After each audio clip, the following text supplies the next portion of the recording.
అట్లాగే షాపు లేదా బిజినెస్‌కి సంబంధించి హ్మ్. ఎంట్రన్స్ ఏ దిశలో ఉంటే ఆఫీస్ సక్సెస్‌ఫుల్ అవుతుంది? షాప్ అండ్ బిజినెస్ ఎనీ ఆ! బిజినెస్. అదేనండి. ఎంట్రన్స్ ఏదుండాలి? ఎంట్రన్స్ అనేవి ముఖ్యంగా వాళ్ళు చేసే బిజినెస్‌ని బట్టి. ఇప్పుడు హ్మ్. సపోజ్ అంటే నా సింపుల్‌గా అడిగేదేంటంటే ఆఫీసు లేదా షాపు హ్మ్. ఎంట్రన్స్ హ్మ్. ఏ దిశలో ఉంటే సూపర్ హిట్ అవుతుంది? అంటే అది వాళ్ళ జాతకాన్ని బట్టి మళ్ళీ ఉంటుంది. జాతకాన్ని వాళ్ళ బట్టే. జాతకాన్ని బట్టి ఉంటుంది. ఓడియా! ఎందుకంటే ఆ! 12 రాసులు గదా! అవును. ఈస్ట్ అందరూ ఈస్ట్ మంచి పెట్టుకో బాబు అని అవును. చెప్తుంటారు. అవును. ఆ ఈస్ట్‌లో ఏ రాశి ఉంటదండి? ఈస్ట్‌లో వచ్చేసి మేషరాశి ఉంటుంది. ఆ! మేషరాశి వాళ్ళకు ఎన్నో రాశి 6 రాశి అవుతది. వృశ్చిక రాశి వాళ్ళకి మేషరాశి 6 రాశి అవుతుంది. ఓకే. వృశ్చిక రాశి వాళ్ళు కూడా ఈస్ట్‌లోనే పెట్టుకున్నారనుకోండి అప్పుల పాలవుతారు. ఆ! 6 స్థానం అనేది రుణం, రోగం, శత్రుభయం. ఈ 3 పెరుగుతాయి. ఆ! అది. సో, చాలా కేర్‌ఫుల్‌గా మళ్ళా హ్మ్. ఇది గూడా అంతే అయితే. అవునండి. ముఖద్వారం, ప్రధాన ద్వారం గూడా హ్మ్. జాతకాన్ని బట్టే చేసుకోవాలి. అవునండి. ఓకే అండి. అయితే నేను ముఖ్యంగా మెయిన్ ప్రొఫెషన్స్ గురించి చెప్తా. యాహ్! ప్లీజ్. ఇప్పుడు నేను చెప్పేటివి అందరికీ ఉపయోగపడతాయి. ఓకే. ప్రతి ఒక్కరు గూడా దీన్ని గనక పాటిస్తే, దీన్ని గనక నేను ఎంతమందికి చేశాననేది మీరు తెలుసుకుంటే, ఆ! మీరు నేను చెప్పానని నా దగ్గరికి రావాలని నేను చెప్పట్లా. ఓకే. మీరు దీన్ని పాటిస్తే గనక దేవుడున్నాడు. మనకు హ్మ్. కూడా ఒక అదృష్టం ఉంది. ఆ అదృష్టమే జాతక చక్రం అని మీరు దాన్ని బట్టి కరెక్ట్‌గా నడుస్తారు రైట్. సూపర్. అనడానికి ఎలాంటి సందేహం ఉండదు. ఓకే. ఫస్ట్ పాయింట్ ఏందంటే కొన్ని ప్రొఫెషన్స్ గురించి చెప్తా. ఐపీఎస్. ఆ!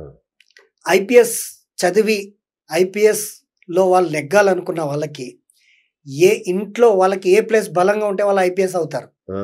అనేది మెయిన్ పాయింట్ చెప్తున్నా. ఓహ్! ఐపీఎస్ వాళ్ళకి north, east and main north west ఇవి గనక వాళ్ళని మనం బలపరిచి వాళ్ళ జాతకంలో 11వ స్థానం ఎక్కడొస్తుందో చూసి ఆ! ఆ 11వ స్థానంలో గనక మనము వాళ్ళ చదువుకునే బుక్స్ అక్కడ పెడితే అచ్చా! వాళ్ళు ముందు చదివే 10% మార్క్స్‌కి వాళ్ళు 90% మార్క్స్ సంపాదిస్తారు. ఓహ్! సందేహం లేదు. ఎందుకంటే మన ఇంట్లో లాస్ట్ ఎపిసోడ్‌లో నేను చెప్పా. మన ఇంట్లో 45 దేవతాస్ ఉంటారు. అవును. బ్రహ్మ, బుధ, ఆర్యమ, వివస్వ, మిత్ర. ఆపవస్థ, సవిత, సవిత్ర, ఇంద్ర, జయ, రుద్ర, రాజ్యక్షమ. శిఖి, ప్రజన్య, జయంత్, మహేంద్ర, సూర్య, సత్య, బ్రిష్, ఆకాష్. అనిల్, పూష, విధాత్య, గ్రహరక్షిత్, యమ, గంధర్వ, భృంగరాజ్, మృగ. పిత్ర, ద్వారకి, సుగ్రీవ, పుష్పదంత్, వరుణ్, అసుర్, శోష, అండ్ పాపెక్షమ. రోగ, నాగ, ముఖ్య, భల్లాడ్, సోమ, భుజంగ్, అదితి, దితి. 45 దేవతాస్ మన ఇంట్లో ఉంటారు. బా! ఈ 45 దేవతాస్‌తో పాటు ఎవరుంటారండి అంటే 12 రాసులు ఉంటాయి. హ్మ్. 12 రాసులు మన ఇంట్లోనే ఉన్నాయి. ఎక్కడో కాదు. 12 రాసులు ఎక్కడున్నాయి? మీ ఆఫీస్‌లోనే ఉన్నాయి. ఆ! 12 రాసులు ఎక్కడున్నాయి? మీరు చేస్తున్నటువంటి వ్యాపార స్థానంలోనే ఉన్నాయి. ఈ 45 దేవతలు ఎక్కడున్నారు? మీ ఆఫీస్‌లోనే ఉన్నారు. ఎలా ఉన్నారు? ఇందాక నేను ఎట్లా పేర్లు చెప్పానో అవును. అలాగే ఉన్నారు. ఆ! వాళ్ళతో పాటు వాస్తు పురుషుడు కూడా ఉన్నాడు. అయితే మన ఇంట్లో 12 రాసులున్నాయి. ఎక్కడున్నాయి గురుగారు అని మీరు అడుగుతారు. ఆ! మేషరాశి వచ్చేసి ఈస్ట్‌లో, వృషభ రాశి వచ్చేసి నార్త్ వెస్ట్‌లో, మిథున రాశి వచ్చేసి నార్త్ వెస్ట్‌లో, ఇది కర్కాటక రాశి వచ్చేసి నార్త్ ఈస్ట్‌లో, సింహ రాశి వచ్చేసి నార్త్ ఈస్ట్‌లో అండ్ సింహరాశి తర్వాత కన్యా రాశి నార్త్‌లో, కన్యా రాశి తర్వాత తులారాశి సౌత్ వెస్ట్‌లో, వృశ్చిక రాశి సౌత్ వెస్ట్‌లో అండ్ వృశ్చిక తర్వాత వచ్చేసి ధనురాశి నార్త్ ఈస్ట్‌లో, మకర రాశి సౌత్‌లో, మకర రాశి తర్వాత కుంభరాశి వెస్ట్‌లో అండ్ మీనరాశి వచ్చేసి సౌత్ ఈస్ట్‌లో. బా! బా! మీ శాస్త్రాల్లో చూడండి నేను చెప్పింది ఏదైనా తప్పు ఉంటే అప్పుడు నన్ను మీరు ఇదే మాధ్యంగా అడగొచ్చు. హ్మ్. ఈ తప్పకుండా. పేర్లు గాని ఇవన్నీ కూడా పర్ఫెక్ట్‌గా ఉంటాయి. అండ్ రాసులున్నాయి. మరి నవగ్రహాలు ఎక్కడున్నాయి? గుడికెళ్ళి చుట్టూ తిరుగుతున్నాం బాగా. అవును. అవును. ఎన్నో ఇబ్బందులు పడుతున్నాం. ఈ నవగ్రహాలు కూడా మన ఇంట్లోనే ఉన్నాయి. హ్మ్. ఫస్ట్ ఇంట గెలిచి రచ్చ గెలవాలి, రచ్చ గెలిచి రాజ్యమేలాలి అనేది నా స్లోగన్. ఫస్ట్ ఇవి పర్ఫెక్ట్‌గా పాటించండి. నవగ్రహాలు ఎక్కడున్నాయండి అని మీరు అడగండి. నేను పర్ఫెక్ట్‌గా చెప్తా. మెయిన్ సూర్యుడు ఎక్కడున్నాడు? ఇంట్లో ఈస్ట్‌లో ఉన్నాడు. ఆ! చంద్రుడు ఎక్కడున్నాడు? నార్త్ వెస్ట్‌లో ఉన్నాడు. ఓకే. కుజుడు ఎక్కడున్నాడు? మనకు సౌత్‌లో ఉన్నాడు. బుధుడు ఎక్కడున్నాడు? నార్త్‌లో ఉన్నాడు. అండ్ బుధుడు తర్వాత వచ్చేసి గురు ఎక్కడ ఉన్నాడు, నార్త్ ఈస్ట్లో ఉన్నాడు. అండ్ శుక్రుడు ఎక్కడ ఉన్నాడు, సౌత్ వెస్ట్లో ఉన్నాడు. శని ఎక్కడ ఉన్నాడు, వెస్ట్లో ఉన్నాడు. రాహు ఎక్కడ ఉన్నాడు, రాహు వచ్చేసి ఇందాక శుక్రుడు వచ్చేసి మనకు సౌత్ ఈస్ట్లో ఉంటాడు. రాహు వచ్చేసి నార్త్ వెస్ట్లో ఉంటాడు. ఎందుకంటే అది శుక్రుడు రాశిలో రాహు ఉంటాడు, అక్కడ ఉచ్చ స్థానంలో ఉంటాడు కాబట్టి అక్కడ అనుకున్నవన్నీ జరుగుతాయి కాబట్టి రాహు అక్కడ ఉంటాడు. కేతు ఎక్కడ ఉంటాడండి, కేతు ఎక్కడ అంటే నార్త్ ఈస్ట్లో ఉంటాడండి. ఈ గ్రహాలన్నీ ఇలా ఉంటాయి. సో ఐపీఎస్ చదివే వాళ్ళకి వాళ్ళ జాతక రీత్యా ఈ రాశి ఎక్కడొస్తుందో ఆ 11వ స్థానాన్ని మనం బలపరుస్తాము. వాళ్ళు ఐఏఎస్ చదవడంలో నంబర్ 1 స్టేజ్కి వెళ్తారు. అది ఐఏఎస్. ఐపీఎస్ వాళ్ళ గురించి ఇది సేమ్ రిపీట్ అవ్వదు. ఐపీఎస్ వాళ్ళు ఏంటంటే ఫోర్స్ అన్నమాట, వాళ్ళ ఫోర్స్కి అధినేత. సో ఫోర్స్ అనేది ఎప్పుడు కూడా మనకు సౌత్ నుండి మొదలై వెస్ట్కి కనెక్ట్ అయ్యి వాళ్ళ జాతక రీత్యా 11వ స్థానం ఎక్కడుందో దాన్ని బలపరుస్తాం. వాళ్ళు ఐపీఎస్లో మంచిగా చదువుతారు. వాళ్ళ స్టడీ టేబుల్ కూడా ఎక్కడ ఉండాలి అదే. అండ్ వాళ్ళ జాతక రీత్యా 9వ స్థానం, హై స్టడీస్కి 9వ స్థానం. 9వ స్థానం గురు స్థానం అయిందనుకోండి, నార్త్ ఈస్ట్లో గురువు ఉంటాడని చెప్పాగా, అక్కడ బలపరుస్తాము. అప్పుడు వాళ్ళు మంచిగా చదువుతారు, నో డౌట్ అండి. ఐఏఎస్ ఐపీఎస్ అయిపోయింది. తర్వాత సిఏ వాళ్ళు కూడా ఎప్పుడు బుక్ పట్టుకొనే ఉంటారు. పుస్తక పురుగు అని అంటాం వీళ్ళని. వీళ్ళకి డెఫినెట్గా ఖచ్చితంగా ఈ వాళ్ళ ప్లేసెస్ అంటే సిఏ వాళ్ళకి నార్త్ బలపరచాలి. సిఏ అయిన తర్వాత వాళ్ళ దగ్గరకు వచ్చేదంతా కూడా లీడర్స్ కానీ పెద్ద పెద్ద బిజినెస్ మ్యాన్స్ వాళ్ళు అందరూ వస్తారు.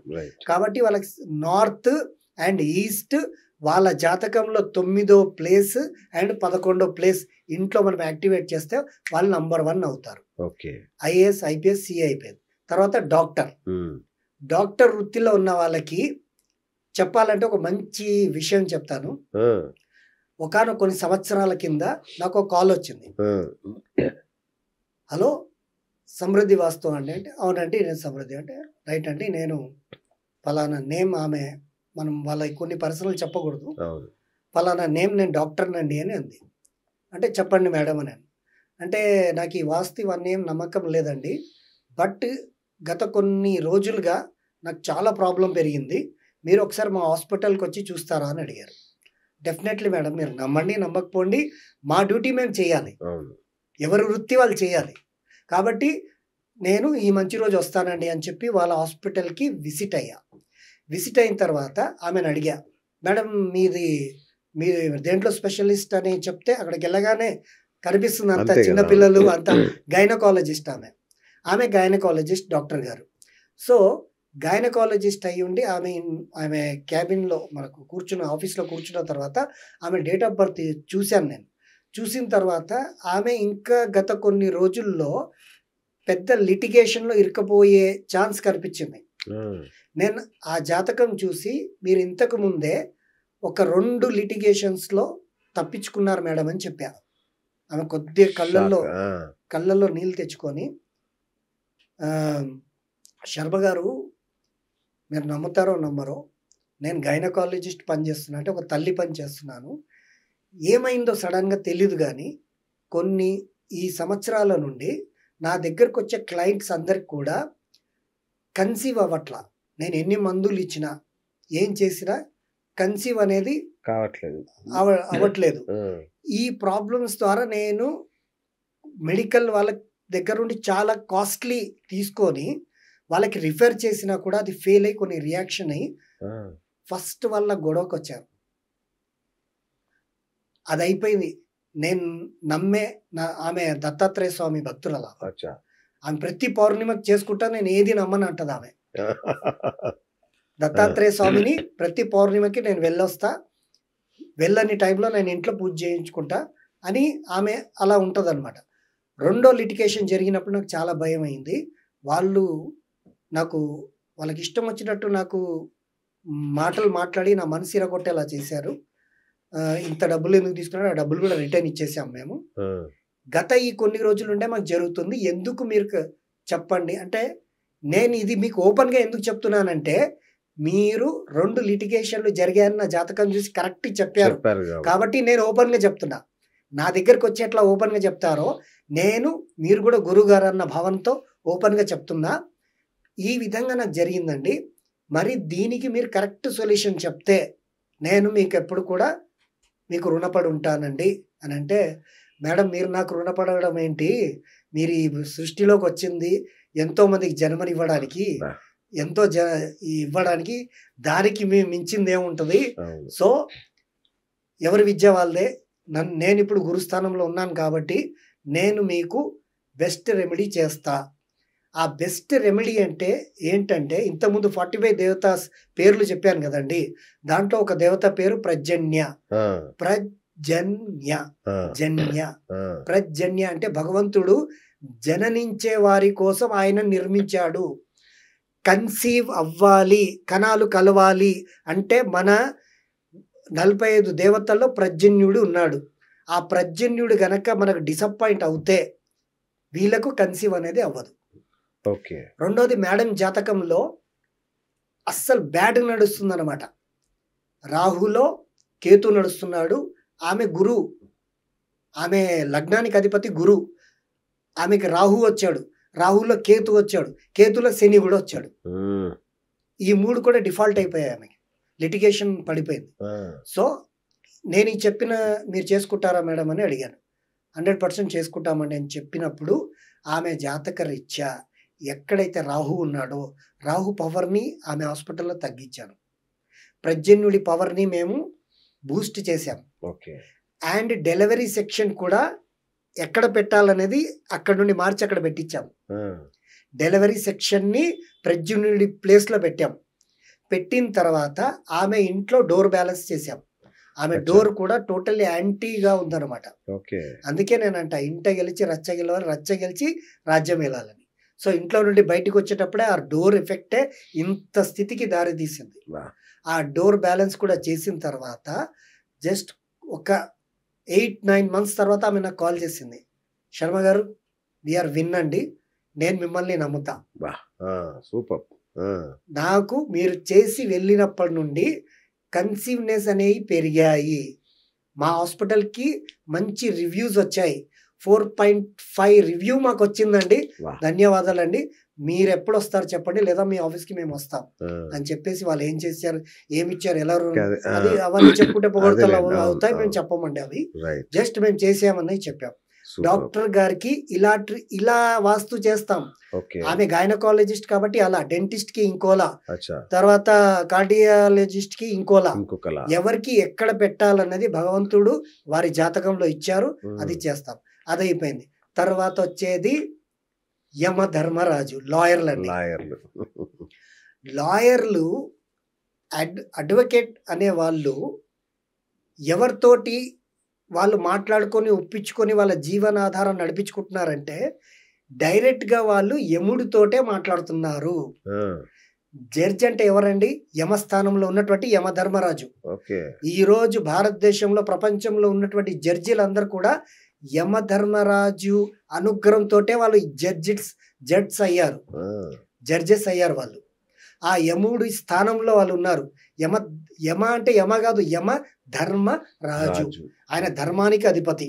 ఎవరి మాట శివుడు వచ్చి కొంచెం కన్సెషన్ ఇస్తావా అంటే నో ఎక్స్క్యూజ్, నా పని నేను చేస్తా, తర్వాత మీరు ఏమన్నా పుట్టించుకోండి, నా పని మాత్రం పర్ఫెక్ట్గా చేస్తా. అందుకే యమధర్మరాజుకి మెప్పించాలి. ఇప్పుడు నేను చాలా మంది లాయర్స్ని చూశానండి, ముప్పతిప్పలు పడుతున్నారు. కొందరు కేసులు లేక ఇబ్బంది పడుతున్నారు. కొందరు తీసుకున్న కేసు సాల్వ్ అవ్వక ఎలా సాల్వ్ చేయాలని దానికి కూడా చాలా ఇబ్బందులు పడుతుంటారు. కొందరేమో వాళ్ళ జాతక రీత్యా నేను ఈ కేసుని గెలిచానని నలుగురికి చెప్పుకుంటున్నారు. అవన్నీ గెలవడం అన్నిటికీ అధిపతి ఎవరు? యమధర్మరాజు. యమధర్మరాజు అంటే సౌత్లో ఉంటాడు. ఆ సౌత్లో ఉన్న స్థానాన్ని లాయర్స్కి అందరికీ మనం బలపరిచి వారి జాతక రీత్యా వాళ్ళకి 11వ స్థానం అండ్ పోరాడే స్థానం 6వ స్థానం, ఇవి 2 కనుక మనం కరెక్ట్ చేస్తే లాయర్స్ అందరు కూడా సతీ సావిత్రి యముడితో పోరాడి తన ప్రాణాలు తెచ్చుకున్నట్టు న్యాయం కోసం ఈ లాయర్స్ అందరూ కూడా ఈరోజు మీ షో ద్వారా నేను లాయర్స్, అడ్వకేట్స్, మహనీయులకు అందరికి కూడా గొప్ప టిప్ చెప్తున్నానండి. ఎవరు కాల్ చేసినా మేము మంచి రెస్పాన్స్ అవుతాం, మంచి సమాధానం చెప్తాము. వాళ్ళు ఆ విధంగా యమధర్మరాజు నుండి వాళ్ళ కేసులు గెలిచి అటు ఓడిపోయిన వాళ్ళకు ఇటు వీళ్ళకి ఎలాంటి ఇబ్బందులు లేకుండా అందరు మంచిగా ఉండేలా వాళ్ళ జీవితాలను వాళ్ళు సెట్ చేసుకోవచ్చండి. ఇది నా